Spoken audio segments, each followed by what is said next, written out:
Bismillahirrahmanirrahim. Assalamualaikum warahmatullahi wabarakatuh. Baik, saya di sini Emma Hultiana Anjani dengan NIM 1805022214 sebagai pemateri pertama akan menjelaskan yaitu terkait dengan pembiayaan modal kerja. Terlebih dahulu di sini sebelum saya memaparkan arti luas dari pembiayaan modal kerja, terlebih dahulu di sini saya akan menjelaskan modal kerja maupun pengertian dari pembiayaan. Modal kerja di sini adalah dana yang ditanamkan dalam bentuk aktiva lancar, yang dimana aktiva lancar ini bisa berupa kas, piutang, surat-surat berharga atau persediaan lainnya. Sedangkan pembiayaan di sini adalah penyediaan dana guna membiayai kebutuhan nasabah yang memerlukannya dan layak untuk memperolehnya. Sedangkan pembiayaan secara luas berarti financing atau pembelanjaan, yaitu pendanaan yang dikeluarkan untuk mendukung investasi yang telah direncanakan, baik dilakukan sendiri maupun dijalankan oleh orang lain. Dalam arti sempit, pembiayaan dipakai untuk mendefinisikan pendanaan yang dilakukan oleh lembaga pembiayaan seperti bank syariah kepada nasabah. Atau pembiayaan adalah penyediaan dana guna membiayai kebutuhan nasabah yang memerlukannya dan layak untuk memperolehnya. Jadi, pembiayaan itu merupakan tugas dari bank, yaitu pemberian sejumlah dana untuk memenuhi kebutuhan nasabah. Jadi, bisa kita simpulkan di sini bahwa pembiayaan modal kerja itu adalah pembiayaan untuk modal kerja perusahaan dalam rangka pembiayaan aktiva lancar perusahaan, seperti pembelian bahan baku atau mentah, bahan penolong atau pembantu, barang dagangan, biaya eksploitasi, barang modal, piutang, dan lain-lain. Selanjutnya di sini jenis-jenis pembiayaan itu menurut sifat penggunaannya itu pembiayaan dapat dibagi menjadi dua, yaitu yang pertama pembiayaan produktif dan yang kedua pembiayaan konsumtif. Assalamualaikum warahmatullahi wabarakatuh. Saya Pemerlina sebagai pemateri kedua akan membahas tentang adapun pembiayaan produktif dapat dibagi menjadi dua hal, yaitu di mana pembiayaan modal pertama, pembiayaan modal kerja, di mana pembiayaan yang dimaksud untuk mendapatkan modal dalam rangka pengembangan usaha. Yang kedua yaitu pembiayaan investasi, di mana pembiayaan yang dimaksud untuk melakukan investasi atau penggandaan barang konsumtif.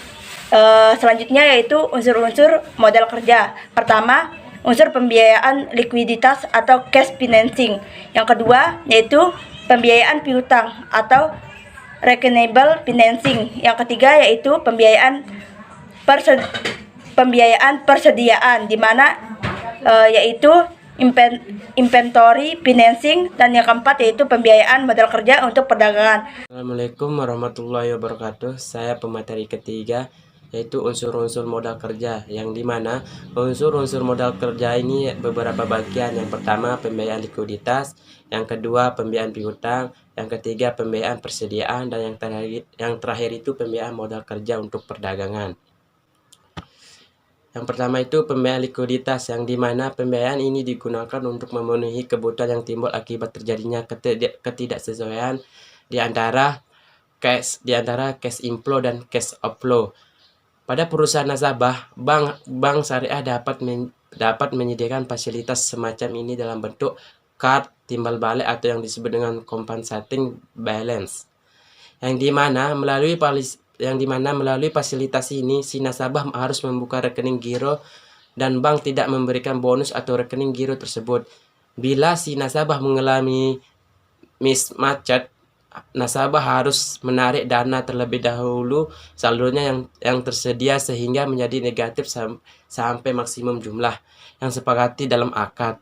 Atas fasilitas ini, bank harus dibenarkan meminta imbalan berupa apapun kecuali biaya administrasi atas fasilitas tersebut.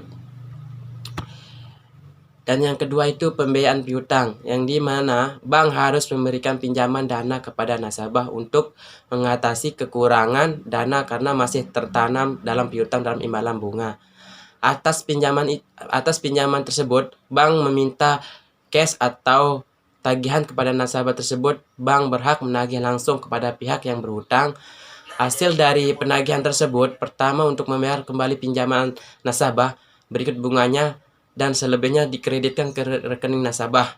Bila ternyata piutang tersebut tidak tertagih, maka nasabah wajib membayar kembali pinjaman tersebut, berikut bunganya kepada bank. Sekian dari saya. Wabillahi taufiq wal hidayah. Assalamualaikum warahmatullahi wabarakatuh. Baik, assalamualaikum warahmatullahi wabarakatuh. Di sini saya akan melanjutkan pemateri sebelumnya, yaitu unsur-unsur modal kerja. Unsur-unsur modal kerja yang terakhir di sini adalah pembiayaan modal kerja untuk perdagangan. Pembiayaan modal kerja untuk perdagangan adalah sebagai berikut. Yang pertama, perdagangan umum. Perdagangan ini bertujuan atau targetnya untuk siapa saja yang datang untuk membeli barang yang telah disediakan, baik perdagangan eceran maupun perdagangan besar. Seperti yang sering kita jumpai, yang ini adalah pasar umum. Yang kedua, pasar berdasarkan pesanan. Di sini pasar berdasarkan pesanan ini adalah seorang pembeli harus memesan terlebih dahulu atau mendaftarkan pesanannya, lalu diselesaikan setelah adanya kesepakatan yang mereka jalin. Baik, selanjutnya adalah konsep dasar modal kerja. Konsep dasar modal kerja yaitu konsep modal kerja, unsur-unsur modal kerja, permanen, dan perputaran modal kerja. Konsep modal kerja mencakup 3 hal, yaitu modal kerja neto, modal kerja bruto. Selanjutnya, unsur-unsur modal kerja permanen mencakup 3 hal juga. Yang pertama adalah kas, yang kedua adalah piutang dagang, yang ketiga adalah persediaan bahan baku. Saya atas nama Irawan ingin melanjutkan materi dari Saudara Effendi, materi yang keempat. Judulnya pembiayaan modal kerja untuk perdagangan. Jadi berbicara perdagangan itu jelas ada konsep-konsep awal dari perdagangan itu. Misalkan pandangan umum kita terhadap pandangan konsep pedagang yang dilakukan dengan target membeli siapa saja yang datang, membeli barang-barang yang telah disediakan, ditetapkan oleh penjual, baik pedagang secara retaliater maupun pedagang besar. Jadi tentu ada unsur-unsur uraian bentuk definisi pedagang atau bentuk arti pedagang. Yang selanjutnya, pedagang berdasarkan pesanan. Perdagangan berdasarkan pesanan ini berbicara perdagangan yang dilakukan atau yang diselesaikan di tempat penjual, seperti perdagangan antar kota, perdagangan antar pulau, atau perdagangan antar negara. Biasanya pembeli di sini terlebih dahulu memesan barang-barang yang dibutuhkan kepada penjual, contoh barang, daftar barang, serta yang ditawarkan oleh para penjual. Jadi tentu di perdagangan itu ada konsep-konsep atau ada beberapa konsep, semisalnya atau salah satunya konsep dasar modal kerja. Konsep dasar modal kerja yaitu meliputi konsep modal kerja, unsur-unsur modal kerja permanen, perputaran modal kerja. Jadi ada beberapa poin-poin modal kerja di sini. Poin yang satu, modal kerja adalah modal kerja yang lancar, yang dipergunakan untuk mendukung operasional perusahaan sehari-hari, sehingga perusahaan mampu dapat beroperasi secara normal dan lancar. Lebih sederhananya akan lebih efektif. Dan yang terakhir, modal kerja bruto merupakan keseluruhan dari jumlah aktivitas yang lancar, atau modal kerja bruto didasarkan pada jumlah aktivitas lancar. Aktivitas lancar merupakan aktivitas yang sekali berputar akan kembali dalam bentuk yang semula. Baiklah, saya Lele Redemi Rumilang sebagai pemateri ke-6 akan menyampaikan tentang konsep modal kerja. Konsep modal kerja mencakup 3 hal, yaitu modal kerja neto, dan modal kerja bruto. Modal kerja adalah modal lancar yang dipergunakan untuk mendukung operasional perusahaan sehari-hari sehingga perusahaan mampu dapat beroperasi secara normal dan lancar. Modal kerja bruto. Modal kerja bruto merupakan keseluruhan dari jumlah aktiva lancar. Modal kerja bruto didasarkan pada jumlah aktiva lancar. Aktiva lancar merupakan aktiva yang sekali berputar akan kembali dan dalam bentuk yang semula. Modal kerja neto merupakan kelebihan aktiva lancar atas hutang lancar. Dengan konsep ini, sejumlah tertentu aktiva lancar harus digunakan untuk kepentingan pembayaran hutang lancar dan tidak boleh dipergunakan untuk kepentingan lainnya. Baik, di sini saya Nopiasna ini akan melanjutkan pemateri sebelumnya, yaitu tentang perputaran modal kerja. Perputaran modal kerja atau working capital turnover adalah rasio keuangan yang dihitung dengan membagi pendapatan terhadap rata-rata modal kerja. Rasio ini menunjukkan seberapa efisien perusahaan mendapatkan pendapatan dari modal kerjanya. Rasio perputaran modal kerja yang lebih tinggi menunjukkan efisiensi operasi yang lebih tinggi. Peningkatan penjualan perusahaan pun harus didukung oleh peningkatan produksi, sehingga kelangsungan penjualan dapat terjamin. Peningkatan produksi sampai dengan batas maksimum. Kapasitas yang ada membutuhkan tambahan modal kerja. Di sini, tambahan modal kerja dapat dipenuhi dari sejumlah kas yang tersedia dari hasil penjualan. Selanjutnya, kas dimaksud digunakan untuk membeli bahan baku sehingga proses produksi dapat berkesinambungan. Selanjutnya, jenis-jenis modal kerja. Modal bersifat sangat vital bagi suatu perusahaan, karena dengan adanya modal, perusahaan dapat berjalan dengan semestinya. Setiap usaha atau bisnis yang dilakukan, baik bisnis kecil maupun bisnis yang besar, tentu saja membutuhkan modal untuk memulai bisnis tersebut. Di sini menurut A.W. Taylor, jenis-jenis modal kerja dibagi menjadi 2, yaitu jenis modal kerja permanen dan jenis modal kerja variabel. Yaitu Assalamualaikum warahmatullahi wabarakatuh. Assalamualaikum warahmatullahi wabarakatuh. Baiklah, saya di sini Nel Amani sebagai pemateri ke-8 akan melanjutkan pemateri sebelumnya. Jenis-jenis modal kerja ini terbagi menjadi 2 bagian, yaitu yang pertama jenis modal kerja secara permanen dan yang kedua itu jenis modal kerja secara variabel. Sebelum yang pertama itu modal kerja secara permanen, yang dimana modal kerja secara permanen ini modal kerja yang wajib dan harus selalu ada di setiap atau dalam perusahaan agar di perusahaan tersebut dapat menjalankan setiap kegiatannya untuk memenuhi kebutuhan konsumen. Nah, dalam modal kerja permanen ini memiliki 2 bagian. Yang pertama itu modal kerja secara primer. Modal kerja secara primer ini adalah modal kerja yang minimal harus ada dalam setiap perusahaan. Agar apa? Agar fungsinya itu untuk menjamin si perusahaan tersebut dapat untuk tetap beroperasi. Dan yang kedua itu di sini terdapat modal kerja secara normal. Modal kerja secara normal ini juga modal kerja yang wajib dan harus ada. Agar apa? Agar si perusahaan tersebut terbiasa hanya untuk bisa beroperasi dengan tingkat produksi yang normal. Kemudian di sini terdapat yang kedua jenis modal kerja secara variabel. Jenis modal kerja ini adalah modal kerja yang jumlahnya itu dapat berubah-ubah, yang bisa menyesuaikan dengan setiap perubahan kegiatan maupun keadaan yang lain, yang bisa mempengaruhi perusahaan tersebut atau bisa berfluktuasi dengan berdasarkan peningkatan atau volume dari penjualan atau produksinya. Kemudian dari modal kerja variabel ini terdapat 3 bagian. Yang pertama itu modal kerja secara siklus, yang kedua itu modal kerja secara musiman, dan yang ketiga itu modal kerja secara darurat. Yang pertama saya akan menjelaskan terkait dengan modal kerja secara siklus. Modal kerja secara siklus ini adalah suatu modal kerja yang tingkat fluktuasi konjungturnya dipengaruhi oleh jumlah kebutuhan. Dan yang kedua itu modal kerja secara musiman, di mana merupakan jumlah dana yang dibutuhkan oleh perusahaan untuk mencegah atau antisipasi jika ada fluktuasi di setiap kegiatan perusahaan.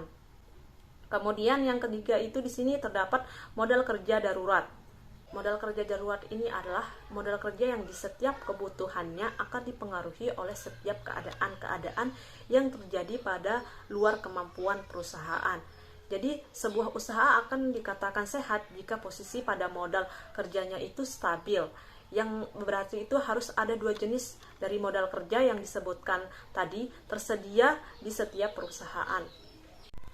Kemudian untuk penentuan besar kecilnya modal kerja itu dapat dipengaruhi dua faktor.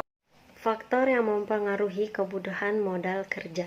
Yang pertama yaitu ada sifat atau jenis perusahaan, yang dimana kebutuhan modal kerja tergantung pada jenis dan sifat dari usaha yang dijalankan oleh suatu perusahaan.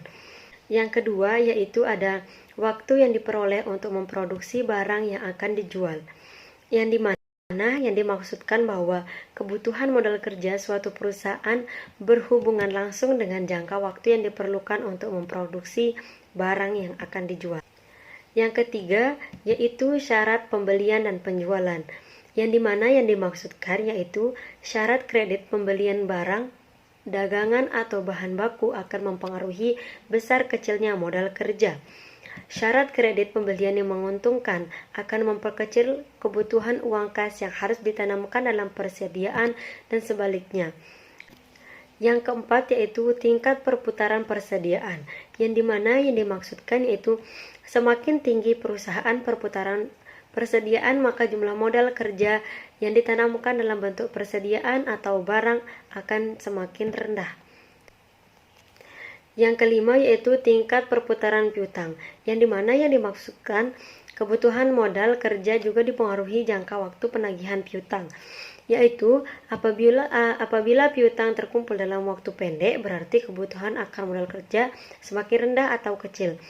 Yaitu untuk mencapai tingkat perputaran piutang yang tinggi diperlukan pengawasan piutang yang efektif dan kebijaksanaan yang tepat sehubungan dengan perluasan kredit, syarat penjualan, maksimum kredit, langganan, serta penagihan piutang.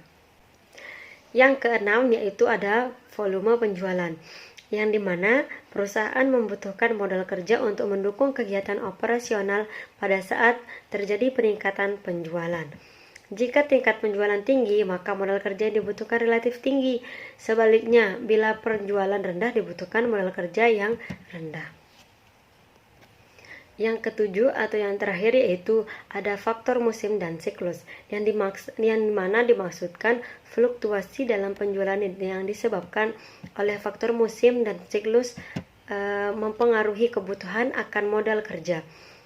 Yang ketujuh yaitu atau yang terakhir faktor musim dan siklus, yang dimana yang dimaksudkan fluktuasi dalam penjualan yang disebabkan oleh faktor musim dan siklus akan mempengaruhi kebutuhan akan modal kerja. Perusahaan yang dipengaruhi oleh musim membutuhkan jumlah modal kerja yang relatif pendek, yaitu modal kerja yang ditanamkan dalam bentuk persediaan barang berangsur-angsur meningkat dalam bulan-bulan menjelang puncak penjualan. Assalamualaikum warahmatullahi wabarakatuh. Perkenalkan, nama saya Sumiati, NIM 1805022201. Di sini saya akan membahas materi keempat, yaitu pembiayaan modal kerja sebagai alternatif investasi. Mekanisme pembiayaan meliputi ketentuan dan syarat yang harus dilakukan sejak nasabah mengajukan permohonan pembiayaan sampai dengan pembiayaan tersebut dilunasi oleh nasabah. Dan untuk jenis pembiayaan tersebut mempunyai kekhususan dalam ketentuan dan prosedurnya. Baik, di sini saya sebagai pemateri 11 akan menjelaskan tentang fungsi laporan keuangan dalam mengambil keputusan pembiayaan modal kerja. Laporan keuangan yang disusun dan disajikan kepada semua pihak yang berkepentingan dengan eksistensi suatu perusahaan. Pada hakikatnya merupakan alat komunikasi, yang artinya laporan keuangan itu adalah suatu alat yang digunakan untuk mengkomunikasikan informasi keuangan dari suatu perusahaan dari kegiatan-kegiatannya kepada mereka yang berkepentingan dengan perusahaan tersebut. Kemudian ada fungsi dari laporan keuangan menurut Darsono dan Ansori. Yang pertama, laporan keuangan dapat menurunkan information asymmetry, yaitu kondisi di mana informasi yang dimiliki oleh satu pihak lebih banyak dibandingkan dengan pihak lainnya. Yang kedua, laporan keuangan dapat digunakan pula sebagai alat prediksi, yaitu prediksi harga saham, prediksi pembagian dividen, dan prediksi kebangkrutan. Assalamualaikum warahmatullahi wabarakatuh. Saya Weni Patmalia. Baik, langsung saja. Menurut Harnanto bahwa dari laporan keuangan maka manajemen memperoleh informasi yang berfungsi untuk yang pertama itu merumuskan, melaksanakan dan mengadakan penilaian terhadap kebijakan-kebijakan yang dianggap perlu. Yang kedua, mengorganisasi dan mengkoordinasi kegiatan-kegiatan atau aktivitas-aktivitas perusahaan. Yang ketiga, merencanakan dan mengendalikan kegiatan atau aktivitas sehari-hari perusahaan. Yang keempat, mempelajari aspek tahap-tahap kegiatan tertentu dalam perusahaan. Yang kelima, menilai keadaan atau posisi keuangan dan hasil usaha perusahaan. Selanjutnya itu terdapat dua pihak yang berkepentingan terhadap laporan keuangan. Yang pertama itu pihak internal, meliputi pemilik perusahaan dan manajemen perusahaan. Yang pihak eksternalnya itu meliputi investor atau calon investor, karyawan, instansi pemerintah, pemberi pinjaman, pemasok dan kreditor usaha lainnya, pelanggan dan masyarakat. Mungkin cuma itu. Assalamualaikum warahmatullahi wabarakatuh.